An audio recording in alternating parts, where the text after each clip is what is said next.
going on, you guys? Nick here with Nick Strength and Power. I've got a couple of interesting stories for you guys today. The first story that I've got for you guys today, Samson Dauda went on the Mr. Olympia TV YouTube channel for a live stream today. And on that live stream, he gave his predictions for the 2025 Arnold Classic coming up in just about 4.5 weeks now. We're getting very, very close. This is kind of the home stretch. And kind of similar to what I said yesterday about Regan Grimes predicting that he's going to beat Nick Walker, I'm not super surprised by Samson's Arnold Classic predictions, because anybody competing in any of these shows, if you ask them, who do you think is going to win, and their predictions beyond that, of course they're going to say they think they're going to win. And Samson on the Olympia TV YouTube channel was no exception to that. In his interview, for his top 5 predictions, he had himself winning, Derek Lunsford in 2nd, Andrew Jack in 3rd, William Bonac in 4th, and Brandon Curry in 5th. So not super surprising predictions. I guess the biggest thing that I was surprised to see was that he didn't have Sean Clarita in the top 5. And also, you know, we've talked a lot about Carlos Thomas Jr. I don't know how likely it is that he would be able to crack the top 5, but he's another guy that I think could be considered there. But I am a little bit surprised that Samson didn't have Clarita in his top 5. But as far as the top 3, I feel like most people have the same top 3. Maybe not in that same order, but I think most people think the top 3 will include Samson, Derek, and Andrew Jack. Let me roll that clip for you guys right here, though. In no order, specific order. I think obviously me, Derek Lunsford, Andrew Jack, William Bonac, and Brandon Curry. Now, next up in the news, also in line with that first story, Derek Lunsford posted a physique update today. Like I said, we're about 4.5 weeks out. And I still kind of feel the same way as I felt about the recent updates that we've seen from Derek, is that he looks a little bit bigger, fuller, thicker than he usually does.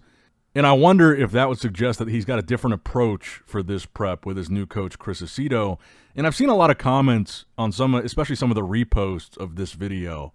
And a lot of people seem to think, and this is kind of a sentiment that I've seen expressed by a good chunk of bodybuilding fans, and that is the era of the shorter guys is over with Samson winning the Olympia. And we've kind of had this discussion in previous videos. Does Samson winning the Olympia mean a change in the standard? Is it beckoning in a new era where the taller, more aesthetic physiques become the physiques that are picked instead of a shorter guy? Because I've seen that argument kind of against both Derek and Hottie, that the taller, more aesthetic physiques are more favorable to a lot of bodybuilding fans than the shorter guys. I don't necessarily agree with that 100%, but I can see the point. But I guess that's one of the key questions is Samson's win changing the standard of what the best physique in the world is supposed to look like, and does that become a little bit more exclusive to precluding the shorter guys from winning? Because you have had bodybuilders throughout history of bodybuilding that have changed the standard in one way or another. And height is a little bit different. It's not the same as some of the other standards that we've seen change, but it's the height, it's the aesthetics, it's the overall stage presence of Samson. But, you know, for example, Dorian Yates kind of ushering in the Mass Monster era. And then you also had Rich Gaspari, the first guy with striated glutes, kind of changed that conditioning standard, and that became something that the judges looked at more frequently. You could also argue that when Phil Heath lost and Sean Roden won, that became a point where the judges really looked a lot more closely at the midsections, and that's when they added that rule about points being deducted if there was a distended midsection. So you've had bodybuilders certainly in the history of bodybuilding that have made subtle changes to the standard. I don't know necessarily if height could be included in that, and that Samson winning means now they favor the taller physiques. But it is an interesting point, and it is an interesting comment that I've seen over and over and over again about, you know, some fans just don't like the shorter physiques, and in support of Samson, they think that Samson is that new standard, that a taller, more aesthetic guy and not a shorter, blockier guy is now what the judges are looking for. And I think that's an interesting discussion because bodybuilding is so subjective. So the question is, does Derek have a chance in Columbus to beat Samson? I still think he has a chance. I just think it's unlikely. Like I've said before about the updates that we've seen from Samson going into this show, I think he looks better than he looked at the Olympia in his prep pictures for the Olympia. I would even go as far to say that I think Samson looks better than he looked on stage at that Tsunami Pro, that France show that he did right before the Olympia. And I would even say he looks better than he looked at the press conference before the Olympia. In some of these updates that we're seeing, it looks like the best version of Samson that we've ever seen. And like when I look at these updates of Derek, he looks incredible. It looks like a different version of Derek. Like I said, I feel like he's bigger and fuller in these updates than he typically is this close to a show like the Olympia at 4 weeks out. But I don't know if I would say these updates of Derek are mind-blowing to the extent of some of what we've seen from Samson. So when it comes to Derek versus Samson, I personally don't think it's going to be a height thing. I don't think it's going to be a stature thing. I just think that Samson is really coming into his prime, and he's looking to be bringing an even better package than he brought to the Olympia. And that's the reason I think Samson is going to be very, very hard for Derek or anybody else in this lineup to beat, because you can make the same argument, for Andrew Jacked, and Andrew Jacked is a taller guy. I don't think he's going to beat Samson either. So I don't know if I really agree with Derek's not going to win because he's too short thing. But I do think the discussion about Samson is interesting. Is he ushering in a new era, a new standard? And if he is, what would you define that standard or that new era to be? Is it just more of a focus on aesthetics than conditioning, which seems to be what I really think it is, with him beating Hottie, who was more conditioned than him at the Olympia? To me, that was the statement that the judges were making, was we're putting more emphasis on just overall flow, aesthetics, shape, and granted, Samson has a ton of size as well, but they were saying that's more important than just being the most conditioned guy. It seemed to me like more of a statement on condition than anything. But, Derek seems very motivated. He's got a chip on his shoulder. He's got something to prove. He's got a new coach. It looks like he's got a little bit of a different look this time around. I'm certainly not going to say he couldn't win, because anything can happen in bodybuilding. Bodybuilding is super subjective. I just think beating a Mr. Olympia that looks like he's going to look better than he's ever looked outside of the Olympia just seems very unlikely to me. But let me know what you guys think in the comments below about this update from Derek. What do you think his chances are in 4.5 weeks in Columbus, Ohio, to actually beat Samson Dauda? I think that's the biggest conversation. I don't know if there's anybody in this lineup that I think would be in that top two other than Derek and Samson. I think that's really where the conversation is it going to be Derek or is it going to be Samson? Unless we have like an extreme wild card, like Andrew Jacked, who we've barely seen any of his physique from, which is pretty typical from him.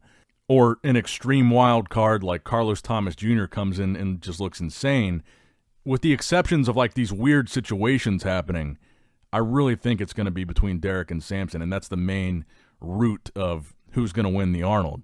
And then also let me know if you agree with Samson's his Arnold predictions in the comments below. Him in first, Derek in second, Andrew Jacked in third, William Bonac in fourth, and Brandon Curry in fifth. Do you agree with that top five in that order? Now, next up in the news, we got a new physique update from Keone Pearson, and this is really the first full posing update that we've got from Keone after his gyno surgery. So a couple weeks ago, maybe like a month ago now, he announced that he had just had gyno surgery and was recovering well.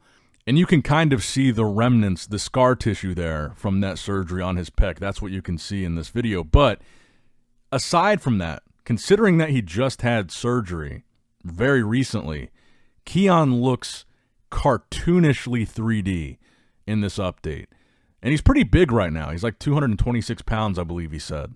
And I wouldn't be too concerned about that scar tissue. That's something that can and most likely will be resolved by the Olympia and go away. That's, a ton of bodybuilders get this same surgery that Keone had, and you can barely tell they had it.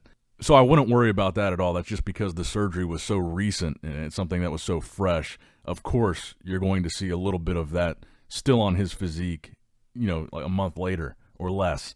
But to me, Keone looks absolutely otherworldly in this update. Like I said, just 3D, cartoonish, round, full, still maintaining that crazy taper and small waist.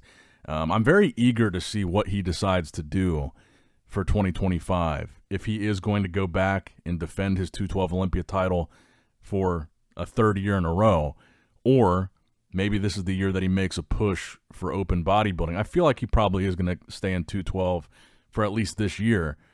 But frankly, if he continues on the trajectory that he's been on, I don't see him being beaten in 212. So the question is, how many years does he want to continue to win the 212 title before he decides to do open? He's spoken openly about wanting to make that switch eventually. He's even said specifically that he wants to still do battle with Samson Dauda while Samson is still around competing, because Samson is older for an open guy. He's not a young bodybuilder, believe it or not.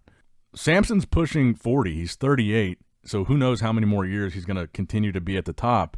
And like I said, Keone has expressed interest in going head-to-head with Samson in open bodybuilding. So I do wonder how many more years Keone is going to pursue 212. And seeing him at 226 pounds, cartoonishly round, 3D, full, all that, it really makes me want to see him in open.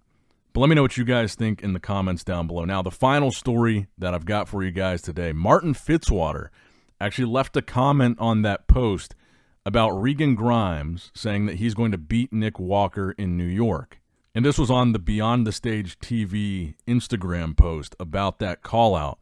And Martin said he should be confident, and not only has he taken the time to improve, but he has the best coach in bodybuilding. So Martin seems to agree that Regan has a shot at beating Nick Walker. And they do share the same coach, Boss of Outlaw, Stefan. So I'm not super surprised by that comment. But I do think it's newsworthy in the sense that I really think Martin is Nick's #1 rival right now, especially going into Pittsburgh. I think Martin is the guy that Nick has to worry about the most, because I think Martin has the strongest shot at beating Nick. Last time they went head-to-head, a lot of people argued that Martin should have beaten Nick, and Martin right now is top 4 in the world, behind only Derek, Hottie, and Samson. And so if Nick wants to prove he's still one of the top guys in bodybuilding, Martin is really a guy that he has to beat and prove he's better than a top 4 in the world. Because last we saw Nick at the Olympia, he was top 3 in the world. And if he wants to remain in that conversation, it really seems like it's kind of crucial for him to beat Martin, and we don't know what's going to happen. And that would be pretty interesting, honestly.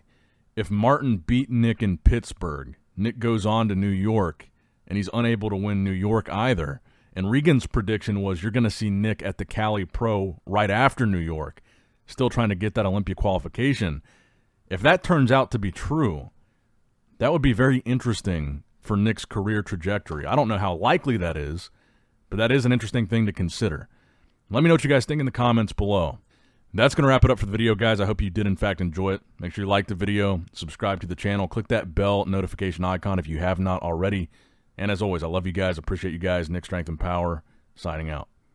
All right, guys, don't forget to click that like button and subscribe to this channel if you enjoy the content. Also, check out my Instagram at NICKS&P, my Facebook page, which is simply Nick Strength and Power, my secondary YouTube channel, Nick Strength and Vlogs, for vlogs and bonus content that you will not see on this channel, and consider subscribing to my third YouTube channel, Nick Strength and Pokemon, which is all things Pokemon and trading card games, completely unrelated to this channel. So if you're into that, give that one a look. And all links to merchandise and social media will be in the description box below. If you guys want a Nick Strength and Power t-shirt, that will be in the Shopify link below. Have a great day.